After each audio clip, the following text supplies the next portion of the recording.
Sa larangan ng kagandahan at pag-aayos ng buhok sa Pilipinas, iisa lamang ang pangalan na hindi may kakailangang bigat ng impluwensya. Si Ricky Reyes, kilala sa tawag na Mother Ricky o Mother Ricky ng kanyang mga kaanib at tagahanga. Siya hindi lamang isang eksperto sa hairstyling kundi isang negosyante, personalidad sa telebisyon at pilantropo na nagbibigay inspirasyon sa napakaraming Pilipino. Ang kwento niya isang tunay na halimbawa ng sipag, tiyaga at pagmamahal sa kapwa. Mula sa simpleng buhay ng isang binata hanggang sa pagiging isang icon ng industriyang kanyang pinasok at minahal. Kung lahat ng nanonood sa akin ngayon, naaalala ko na napakabata ko pa nang marating ko ang gatog ng tagumpay. Why God is so good to me. Bigla ko naalala isang batang Ricky Reyes na nangangarap, natuto na maggupit ng buhok. Si Ricardo Enriquez Reyes Jr. na mas kilala bilang Ricky Reyes ay pinanganak noong 12 ng Abril 1950 sa Maynila. Lumaki siya bilang panganay na anak sa 7 magkakapatid kasama ang 3 mas matatayog na kapatid mula sa naunang relasyon ng kanyang ina. Ang kanyang ama na minsang tinalaga bilang ama ni Ricky ay iniulat na madalas nagiging malupit at pabaya. Ang pamilya niya ay nagmula sa kahirapan kaya sa murang edad ay kinailangan ni Ricky na makatulong sa kabuhayan ng pamilya. Sa edad na 10, siya ay naging errand boy para sa kanyang ina, naglalakad sa Divisoria, tumutulong sa pagbebenta at pag-aayos ng kanilang maliit na negosyo. Sa murang edad ay napagtanto niya na kakaiba ang kanyang pagkatao. Ayon sa mga salaysay, ang kanyang mga kapatid ay minsang nagparusa sa kanya dahil sa kanyang pagiging bakla. Ngunit ito daw ay pag-aalala lamang nila na hindi siya maiba at ma-ostracize sa lipunan. Ang kabataan ni Ricky ay puno ng pagsubok hindi lamang dahil sa kahirapan kundi dahil sa pakikibaka para tanggapin ang sarili sa konteksto ng isang konserbatibong lipunan. Sa murang edad, natutunan niyang maging matatag, matyaga at masigasig sa kahit anumang larangang kanyang haharapin. Ang pinagmula ng karera ni Ricky ay masasabing lubos na kabuhayan at malasakit. Sa edad na 20, noong dekada 70, binuksan niya ang kanyang unang beauty parlor sa loob ng isang laundry shop sa San Juan, Metro Manila. Ang maliit na tindahan na ito naging unang hakbang ng isang pangarap na kalaunan ay magiging isang malawakang negosyo sa buong bansa. Mula San Juan, nagpatuloy siya sa pag-expand at nagtatag ng mga karagdagang salon sa Ligarda, Taft Avenue at Blumentritt. Unti-unting lumaki ang pangalan niya sa industriya ng pagpapaganda at pag-aayos ng buhok sa Pilipinas. Ang pangalan niyang gandang Ricky Reyes ay nagsabing simbolo ng kalidad at pagiging maasikaso sa mga kliyente. Mula sa simpleng mamamayan hanggang sa mga kilalang personalidad.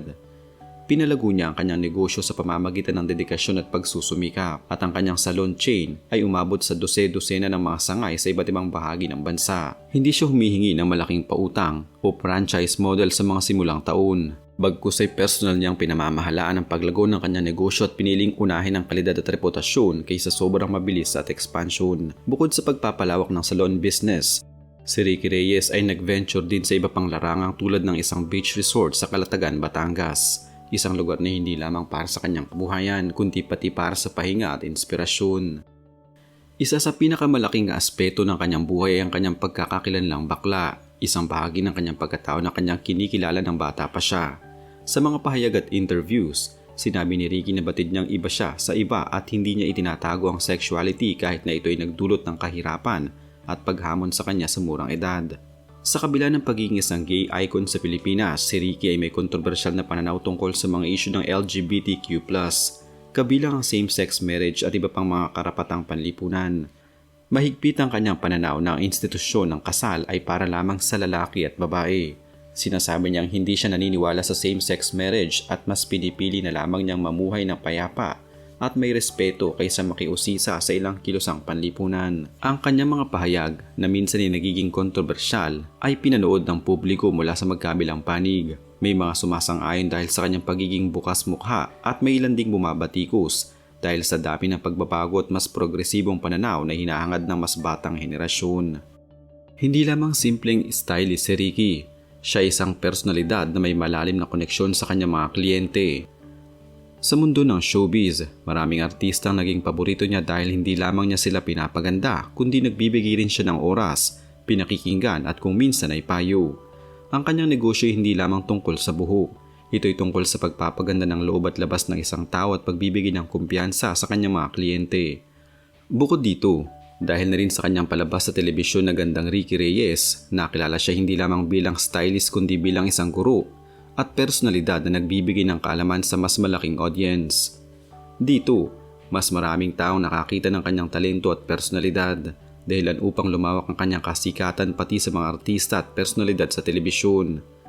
Ang pagiging maalaga at mapagbigay niya sa mga tumatangkilik sa kanyang services ay naghubog sa kanyang reputasyon bilang isang tunay na mother sa kanyang mga kliyente. Ang tagumpay ni Ricky hindi lamang nasusukat sa dami ng kanyang mga salon. Ito'y nasusukat sa kung paano niya ginamit ang kanyang pagkakataon upang magbigay ng pag-asa at oportunidad sa iba. Noong 1984, siya at ang Filipino Hairdressers Cooperative ay naglunsad ng programang Isang Gunting Isang Suklay na nagbibigay ng libreng livelihood training sa mga mas nais matutong mag-hairdressing. Ang programang ito ay nakatulong sa daan-daang libo para magkaroon ng kabuhayan at dagdag na kita. Bukod sa programang ito, si Ricky rin ang nagtatag ng Ricky Reyes Learning Institute noong 1995 na nag-aalok ng vocational courses, hindi lamang sa cosmetology kundi pati sa hotel at restaurant services. Sa pamamagitan nito, maraming kabataan at mga naghahanap ng trabaho ang nabigyan ng kaalaman at kasanayan na magagamit sa paghahanap ng magandang oportunidad sa buhay. Sa paggawa ng mga proyektong ito, si Ricky Reyes ay kinilala hindi lamang sa bansa kundi pati sa ibang bahagi ng Asya. Noong 2010, siya ay kabilang sa mga tinaguriang Heroes of Philanthropy sa Asia Pacific ng Forbes magazine dahil sa kanyang malawak na gawaing pangkomunidad at pagtulong sa kapwa. Sa personal niyang buhay, si Ricky Reyes ay kilalang may isang matagal na partner, si Chris Aquino, isang negosyante na kanyang nakilala noong dekada 70. Ang kanilang relasyon ay tumagal ng mahigit 4 na dekada subalit hindi sila ikinasal kahit gaano nakatagal silang magkasama. Siya ay malapit sa kanyang partner at madalas nilang pinapakita ang kanilang pagmamahalan sa pamamagitan ng pang-araw-araw na buhay at suporta sa isa't isa. Sa usapin ng anak, si Ricky Reyes ay walang sariling biological na anak, ngunit siya ay may ampon na 4 na anak. Ang mga anak na ito ay nagmula sa iba't ibang pinagmulan. Ang unang anak na lalaki ay iniwan sa kanya ng isang customer ng salon noong dekada 70. Ang pangalawa ay isang pamangkin na iniuwi mula sa Estados Unidos at ang huling dalawa ay magkapatid na iniwan ng kanilang ina kay Ricky. Ang 4 na anak ay lumaki ng may pagmamahal at suporta mula sa kanya at sa kanyang partner at ngayon ay may sariling buhay at pamilya na rin. Sa kabila ng kanyang pagiging bakla at pagkakaroon ng partner, ang tahanan ni Ricky Reyes ay puno ng pagmamahal, respeto at suporta. Ang mga kontrobersiyang kinaharap ni Ricky Reyes ay pangunahing umikot sa kanyang mga paninindigan sa mga isyong panlipunan, lalo na sa usapin ng LGBTQ+ rights. Bilang isang hayagang bakla at kinikilalang gay icon sa Pilipinas, naging sentro siya ng batikos ng hayagan niyang tutulan ng same-sex marriage. Para sa marami, ito ay isang malaking kabalintunaan ng isang taong inaasahang magiging tagapagtanggol ng karapatan ng LGBTQ+, ngunit may konserbatibong pananaw tungkol sa institusyon ng kasal. Ang kanyang mga pahayag ay nagdulot ng pagkadismaya at pagtutol mula sa ilang sektor, lalo na sa mas batang henerasyon na mas progresibo ang paniniwala. Bukod dito, nakilala rin si Ricky Reyes sa kanyang pagiging prangka at matapang magsalita sa mga panayam at palabas sa telebisyon, na minsan din nagdulot ng hindi pagkakaunawaan at kontrobersiya. May mga pagkakataong inakusahan siyang insensitive o hindi na nakakaayon sa makabagong pananaw, lalo na kapag nagbibigay siya ng tuwirang opinyon tungkol sa buhay at desisyon ng ibang tao. Gayunpaman, iginit ng kanyang mga taga-suporta na ang kanyang pagiging direkta ay bunga ng katapatan at hindi ng intensyong manakit. Ngayon, sa kanyang pagtanda, hindi mawawala ang impluwensya ni Ricky Reyes sa industriya at lipunan. Siya ay aktibo pa rin sa ilang mga proyekto at gawaing pampubliko at pangkomunidad. Halimbawa, noong early 2025, pinangunahan niya ang isang national na health beauty caravan kasama ang Philippine Hairdressers Association, kung saan nakibahagi siya sa mga aktibidad para sa pangangalaga ng kalusugan at pagpapaganda ng iba't ibang lugar sa Pilipinas. Bukod dito, ang isa sa mga pinakakilalang proyektong patuloy niyang sinusuportahan ay ang Child House, isang institusyon na nagbibigay ng tahanan at suporta sa mga batang may cancer at kanilang mga pamilya habang sila ay sumasailalim sa paggamot. Ang Child House ay patuloy na lumalago at nagbibigay ng pag-asa sa mga nangangailangan. Hanggang ngayon, ang institusyon ay pinagdiriwang makabuluhang tagumpay ng mga bata na nakapagpatuloy ng kanilang buhay dahil sa suporta na natanggap mula rito.